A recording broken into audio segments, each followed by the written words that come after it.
Assalamualaikum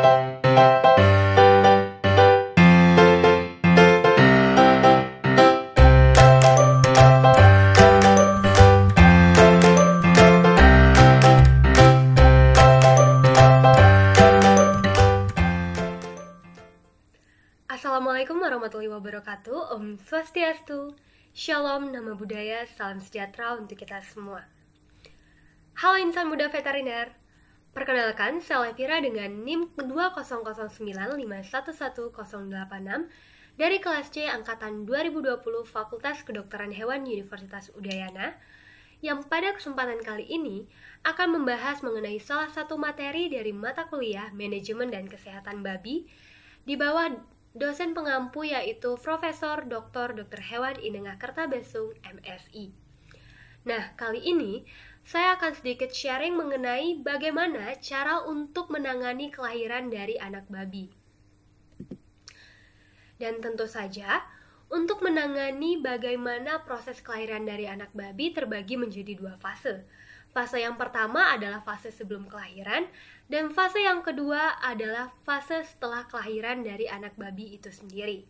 Nah, dua poin inilah yang akan kita bahas pada kesempatan kali ini. Lalu, mengapa kita harus mengetahui bagaimana cara untuk menangani babi sebelum dilahirkan? Karena dengan begitu kita dapat mempersiapkan apa saja yang dibutuhkan oleh induk ataupun anak babi ketika akan melahirkan dan untuk meminimalisir angka kematian dari anak babi itu sendiri. Oke, yang pertama tentunya yang harus kita ketahui adalah bagaimana pemeliharaan induk babi saat kebuntingan. Waktu kehamilan dari induk babi sendiri adalah selama 115 hari.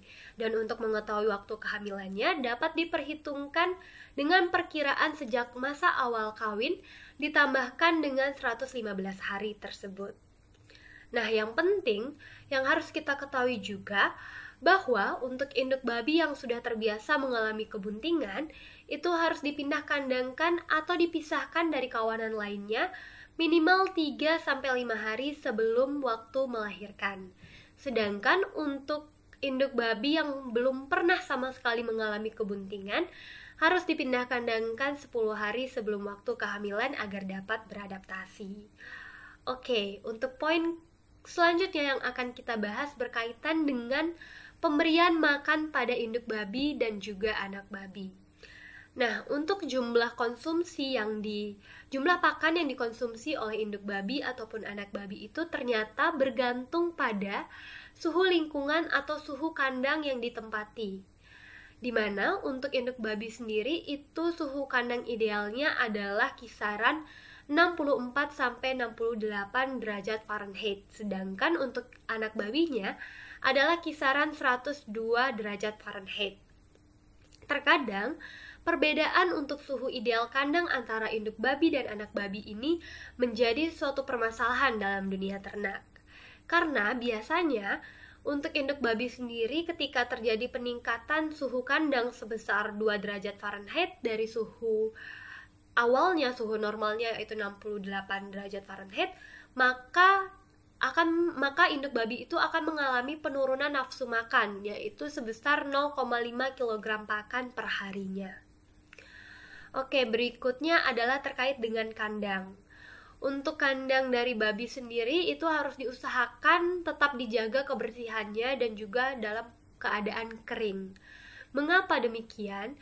Karena dari anak babi sendiri itu dapat mencegah anak babi untuk tidak mencret dan ambing dari babi itu dapat terjaga. Jadi tidak tertutupi oleh makanan yang cair ataupun makanan yang basah.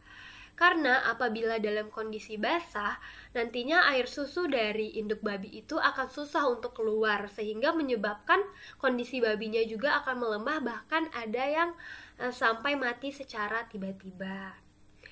Oke, sekarang kita masuk ke dalam proses kelahiran dari anak babi itu sendiri. Untuk proses kelahiran dari anak babi terbagi menjadi 3 stadium. Yang pertama ada stadium persiapan, lalu yang kedua itu ada stadium pembukaan, dan yang ketiga ada stadium pelepasan. Untuk stadium persiapan sendiri, itu biasanya sih ditandai dengan perut yang akan turun ke bawah, di mana urat daging di sekitar bagian vulvanya itu akan mengendor, tetapi untuk vulvanya sendiri akan membengkak dan berwarna merah dan juga akan mengeluarkan lendir. Lalu untuk tanda lainnya itu pada bagian ambing akan mengeras dan pada bagian puting itu akan berwarna putih. Dan juga yang biasanya paling menjadi ciri khas adalah induk itu akan mulai untuk mengumpulkan sarangnya, dan dimana untuk nafsu makannya itu akan menurun. Jadi itu merupakan tanda dari stadium persiapan untuk proses kelahiran dari anak babi. Oke, yang kedua ada stadium pembukaan. Untuk di stadium pembukaan ini biasanya dapat ditandai dengan babi yang mulai mengalami kontraksi selayaknya manusia. Jadi saat babi mengalami kontraksi ini, babi akan tampak gelisah dan juga biasanya akan tidur berdiri sambil memukulkan ekornya. Dan juga biasanya yang paling menandai dari stadium atau tahapan pembukaan ini adalah 6 jam sebelum induk babi ini melahirkan, dia akan induk ini akan sering berbaring dan juga nafsu makannya itu akan semakin lebih menurun daripada saat di stadium persiapan. Oke, terus selanjutnya setelah dari induk babi ini mengalami kontraksi, maka posisi dari perutnya itu akan semakin menurun yang akan menyebabkan bagian serviksnya itu juga akan mendorong keluarnya anak babi. Dan ketika serviks ini tidak bisa terbuka, maka akan menjadi suatu kondisi yang membahayakan bagi anak babi yang akan dilahirkan. Oke, yang terakhir itu ada stadium pelepasan. Untuk stadium pelepasan sendiri merupakan stadium terakhir. Jadi untuk waktu proses kelahiran dari anak babi ini memakan waktu 1-12 jam.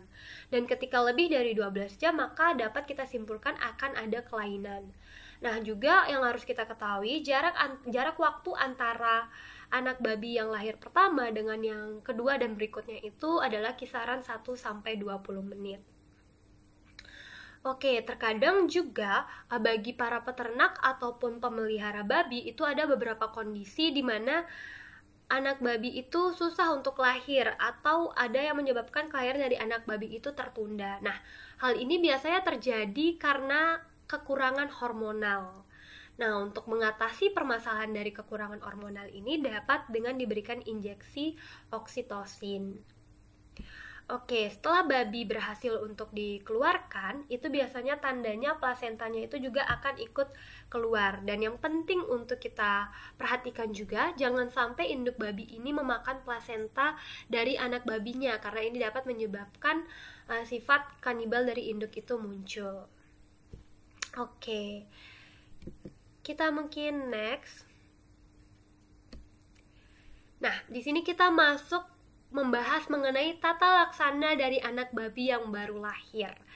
Jadi ketika anak babinya sudah berhasil untuk lahir, maka kita harus melepaskan lapisan tipis yang membungkus tubuhnya agar anak babi itu menjadi merasa hangat dan menjadi merasa kering. Setelahnya juga kita harus mengeluarkan atau melepaskan cairan yang mengganggu lubang hidung dan juga mulut dari si anak babi. Nah, ada juga suatu kondisi ketika anak babi itu merasa dia tidak bisa bernafas secara bebas. Ketika anak babi ini tidak bisa bernafas secara bebas, maka yang harus kita lakukan itu adalah memegang kedua bagian kaki belakangnya dan menghadapkan kepalanya itu ke bagian bawah. Lalu kita secara perlahan mengayunkan kaki si anak babi itu agar terjadi pelepasan cairan dari lubang hidungnya. Selain itu juga kita bisa mengurut bagian dada dari anak babi. Nah, kalau misalnya kita mau gampang untuk mengimajinasikannya, kita bisa mengingat tata cara untuk menyadarkan anak bayi yang baru dilahirkan oleh manusia. Oke, selanjutnya juga ada suatu kondisi ketika anak babi itu terlihat tidak hidup atau tidak apa ya, istilahnya tuh masih dalam kondisi yang sangat lemah. Nah, itu cara untuk mengecek apakah dia masih hidup atau tidak, itu kita bisa memperhatikan bagian dari tali pusarnya.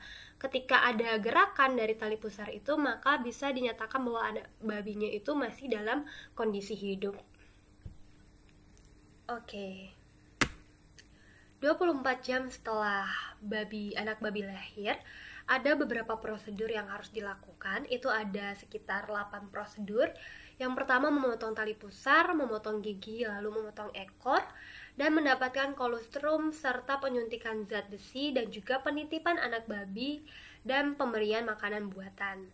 Selain itu juga prosedur yang harus dilakukan adalah pembuatan tanda ataupun nomor serta kastrasi dan kebiri. Oke, kita masuk pada prosedur yang pertama.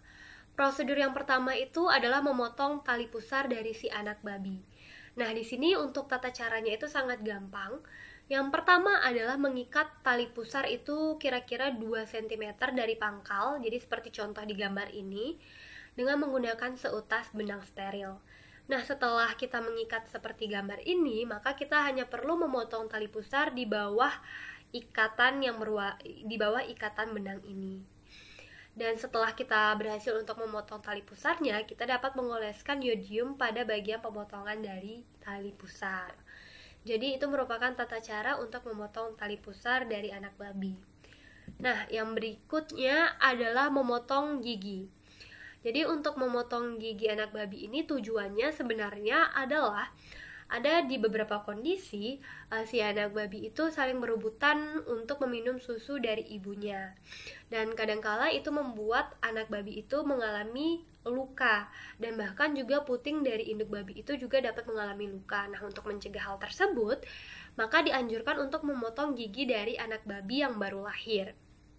Untuk tata caranya, pertama, kita memegang kuat anak babi dengan satu tangan, lalu untuk 3 jarinya itu menahan bagian rahang seperti gambar ini, dan ibu jarinya itu bertugas untuk menekan dari belakang leher dengan arah yang berlawanan seperti pada gambar.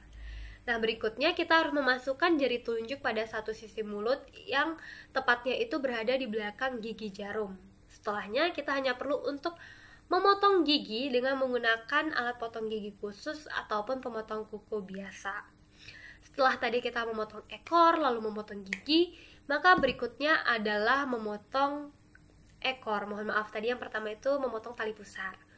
Oke, jadi di memotong ekor ini kenapa dianjurkan? Karena biasanya di beberapa peternakan itu ada suatu permasalahan dari kebiasaan anak babi yang suka menggigiti ekornya. Nah, untuk bagian yang dipotong itu biasanya adalah 2/3 atau 3/4 dari ekor si anak babi. Oke, next adalah mendapatkan kolostrum dari induk babi. Jadi tahapan mendapatkan kolostrum ini merupakan tahapan atau prosedur terpenting dari kelahiran si anak babi ini. Kenapa? Karena kolostrum ini merupakan salah satu zat yang dapat meningkatkan daya tahan tubuh dari si anak babi. Oke, nextnya adalah penyuntikan zat besi. Jadi penyuntikan zat besi ini dilakukan untuk mencegah anemia dari anak babi atau mengurangi terjadinya anemia pada anak babi, karena biasanya juga pada anak babi apalagi kisaran umur 3-10 hari itu merupakan masa yang sangat kritis. Terus berikutnya itu adalah prosedur penitipan anak babi dan makanan buatan. Nah, untuk prosedur ini terjadi apabila induk dari anak babi itu mengalami kematian atau mungkin induknya melahirkan sangat banyak anak sehingga untuk kolostrum atau air susunya itu tidak mencukupi untuk diberikan, maka anak babi ini dapat dititipkan pada induk lainnya untuk mendapatkan kolostrum atau air susu. Nah, untuk penitipan dari anak babi ini sebenarnya bisa dibilang gampang-gampang susah, karena biasanya induk babi itu sangat bisa untuk mengenali anaknya dari aroma tubuh anaknya. Jadi biasanya untuk penitipan anak babi ke induk lain itu dilakukan 40 jam setelah anak babi itu lahir dan dimasukkan ke dalam satu kandang atau satu kotak yang sama dengan anak asli dari induk yang akan dititipkan, agar si anak babi yang dititipkan ini memiliki aroma tubuh yang sama. Nah, untuk makanan buatan sendiri ini bisa berupa susu buatan atau susu dari spesies lain apabila si anak babi ini tidak bisa mendapatkan kolostrum atau tidak bisa mendapatkan air susu dari induk aslinya ataupun induk lainnya yang masih satu spesies. Oke, berikutnya adalah pembuatan tanda dan nomor. Nah, untuk pembuatan tanda dan nomor ini tujuannya untuk menjadi identitas dari ternak babi yang dimiliki. Itu biasanya untuk tanda dan nomor ini bisa menggunakan titik-titik pada bagian tubuh atau misalnya penomoran, ataupun juga biasanya pemotongan pada daun telinga dari si anak babi. Nah, yang terakhir adalah kastrasi dan kebiri. Nah, untuk tahapan terakhir yaitu kastrasi dan kebiri ini merupakan proses pengambilan dari bagian kelamin utama dari pejantan yang mana pada saat itu anak babinya sudah berumur 2 minggu. Nah, tapi untuk prosedur kastrasi dan kebiri ini tidak semata-mata langsung dilakukan, tetapi juga harus memperhatikan beberapa faktor seperti umurnya, lalu juga melihat dari kesehatannya dan kemampuan dari si babi itu untuk mengelola stresnya. Nah, selain ini juga itu ada satu prosedur, yaitu prosedur penyapihan pada anak babi yang berumur 4-6 minggu. Tujuan dari kegiatan penyapihan ini adalah agar frekuensi beranak dari si induk babi ini mengalami peningkatan yang dimana ini dapat menguntungkan dari peternak babi itu sendiri. Oke, jadi kita sampai ke penghujung materi. Jadi sekian yang dapat saya sampaikan, dan semoga video ini dapat bermanfaat untuk kita semua. Untuk itu, wassalamualaikum warahmatullahi wabarakatuh. Om Santi Santi Santi Om.